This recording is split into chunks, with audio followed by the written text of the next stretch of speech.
Wise की किताब। ये बाइबल के हिकमती अदब का हिस्सा है और इस जुमले के साथ शुरू होती है, शाह यरूशलेम दाऊद के बेटे वाइज की बातें। अब इब्रानी में कोहलट का मतलब है लोगों को जमा करने वाला शख्स, और इस मामले में खुसूसन सीखने के लिए इसलिए अक्सर इसका तर्जुमा उस्ताद किया जाता है और कहा जाता है कि उस्ताद दाऊद का बेटा या उसकी कोई और औलाद है। बस ये शख्स कौन हो सकता है, इसके हवाले से मुख्तलिफ आरा पाई जाती हैं। बहुत से लोगों का ख्याल है कि इससे मुराद सुलेमान बादशाह है, कुछ का ख्याल है कि ये दाऊद की नस्ल के बाद का कोई बादशाह है, और कुछ का ख्याल है कि ये दरअसल बाद का कोई इसराइली उस्ताद है जिसने बतौर उस्ताद सुलेमान जैसी शख्सियत अपना रखी थी। उनमें से जो भी नज़रिया दुरुस्त हो, अहम बात यह है कि उस्ताद किताब का अहम किरदार है और किताब के नामालूम मुसन्निफ से मुख्तलिफ है। लिहाजा हम किताब के लिए ज़्यादातर उस्ताद की आवाज़ सुनते हैं, लेकिन ये मुसन्निफ से मुख्तलिफ आवाज़ है जो पहले जुमले में हमें उस्ताद का तारुफ कराता है और फिर आखिर में उस्ताद की बातों के खुलासे और जायज़े के साथ किताब को ख़त्म करता है। लिहाजा मुसन्निफ वो शख्स है जो चाहता है हम वो सब कुछ सुने जो उस्ताद कहता है और फिर उस पर कार्रवाई करने और अपना नतीजा अख्ज़ करने में हमारी मदद करता है। तो उस्ताद का क्या कहना है? ठीक है, मुसन्निफ ने उस्ताद के बुनियादी पैगाम का शुरू में और बिल्कुल आखिर में खुलासा किया है, और वो है बातिल ही बातिल, सब कुछ बातिल। अब ज़्यादातर अंग्रेज़ी बाइबल इस लफ्ज़ बातिल का तर्जमा बेमायनी के तौर पर करती है, लेकिन यूं ये ख्याल की तह तक नहीं पहुंचता। इब्रानी में बातिल के लफ्ज़ी मानी हैं बुखारात या धुआं, और उस्ताद इस किताब में इस्तारे के तौर पर यह लफ्ज़ 38 बार इस्तेमाल करता है, ये बयान करने के लिए कि ज़िंदगी कैसी है। सबसे पहले वक्ती आर्जी धुएं के झोंके की तरह, लेकिन दूसरे नंबर पर यह भी कि ज़िंदगी एक मुअम्मा या तज़ाद है। धुएं की तरह ये ठोस लगता है, लेकिन जब आप उसको पकड़ने की कोशिश करते हैं तो कुछ भी हाथ नहीं आता।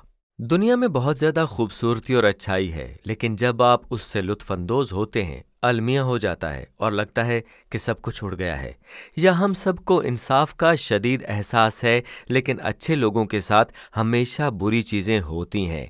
चुनाचे ज़िंदगी मुसलसल गैर मुतवक्के है, ये गैर मुस्तहकम है, या उस्ताद की ज़ुबानी हवा की चरान और बुतलान है। अब ये एक गिरने वाले की तरह है, तो वो ये सब क्यों कह रहा है?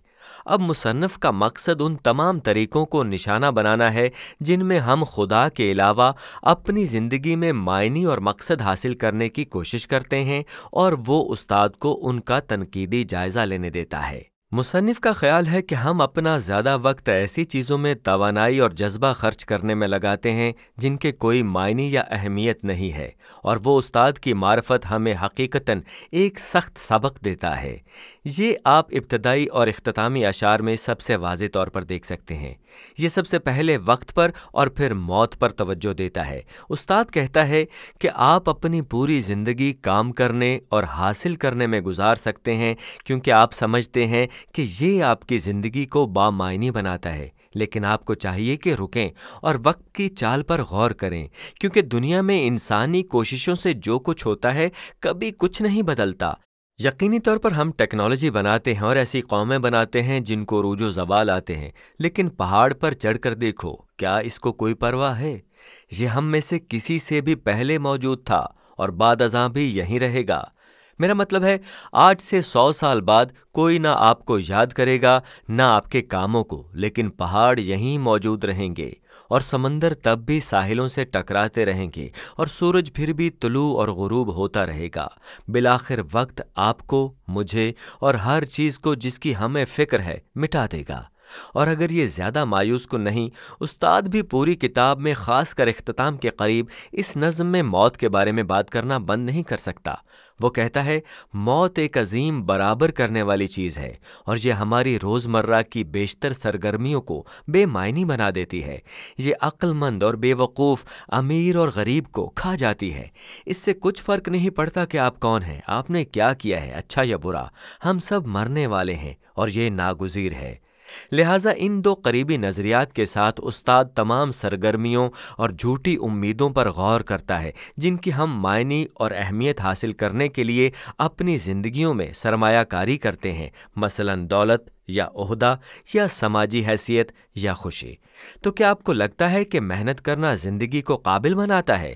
اس تناؤ کا سوچیں جو آپ پر آتا ہے، اور فکر مندی اور بے خواب راتیں، اور جس وقت آپ دراصل کچھ دولت کماتے ہیں اس وقت تک آپ اتنے بوڑھے ہو چکے ہوں گے کہ اس سے کسی طرح کا لطف نہ اٹھا پائیں گے، اور پھر اس وقت جب آپ نے اسے کسی اور کے حوالے کرنا ہے تو شاید وہاں کوئی ایسا شخص ہی نہ ہو جس کو اس سب کی جو کچھ آپ نے کیا ہے ذرا بھر پرواہ ہو، یا شاید آپ سوچیں کہ خوشی آپ کے لیے زندگی کو اس کے قابل بنائے گی۔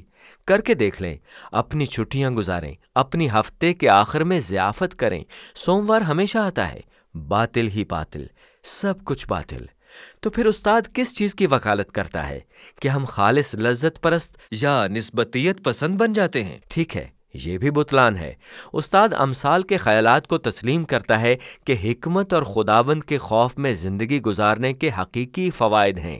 مجموعی طور پر آپ کی زندگی شاید بہتر گزرے گی، لیکن مسئلہ یہ ہے کہ حکمت اور خداوند کے خوف میں جینا بھی باطل ہے، کیونکہ وہ اچھی زندگی کی ضمانت نہیں دیتے۔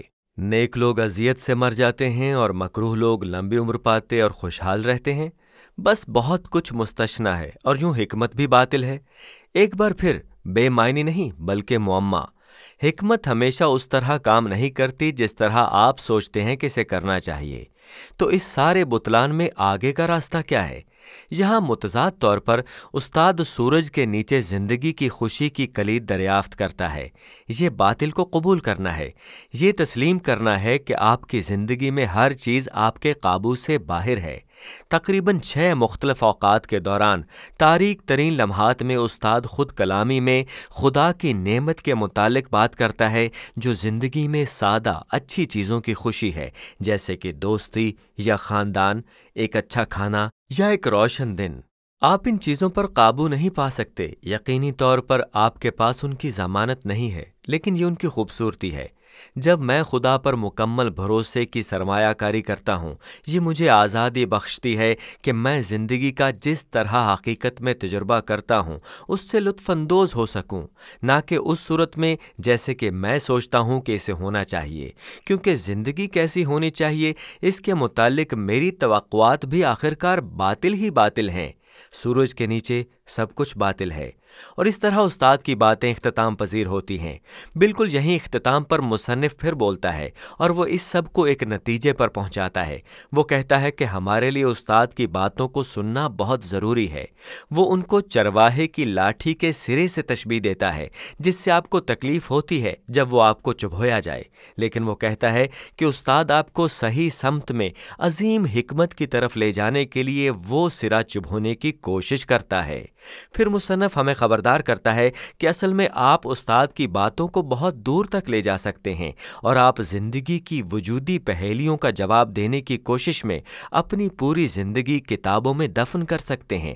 وہ کہتا ہے کوشش نہ کریں، آپ وہاں کبھی نہیں پہنچیں گے۔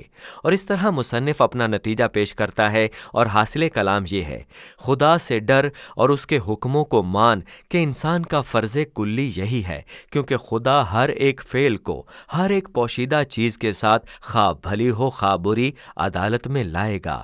مصنف کا خیال ہے یہ اچھا ہے کہ استاد آپ کی جھوٹی امیدوں کو چیلنج کرے اور آپ کو یاد دلائے کہ وقت اور موت زیادہ تر زندگی کو آپ کے قابو سے باہر کر دیتے ہیں، لیکن جو چیز زندگی کو حقیقی معنی دیتی ہے وہ خدا کی عدالت ہے۔